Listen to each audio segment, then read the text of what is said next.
كنتاكي عامل اختراع جديد اسمه كرانش. كرانش ده عباره عن تويستر عليه شيبسي من شركه شيبسي، وعليه قطعه دجاج واحده بس بتكون غالبا دبوس، معاها كمان رز ومعاها كولسلو ومشروب.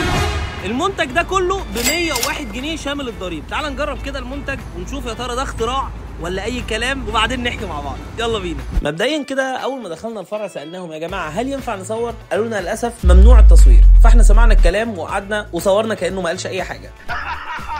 تعالى بقى نشوف البوكس ده بيقول ايه. البوكس ده اسمه كرانش تويستر بوكس، ونبدا مع بعض كده بالبطل بتاعنا شيبسي تويستر. وتعالى نفتح قلبه ونشوف اللي جواه. عباره عن قطعتين ستريبس اوريجينال وعليهم شيبسي بالشطه والليمون، ومعاهم شويه خس وعليهم الجبنه من غير اي جريلد ومن غير اي حاجه. تحس كده واحد حاطط شويه حاجات ومقفلها اي كلام وخلاص. مش مهم الشكل، المهم الطعم.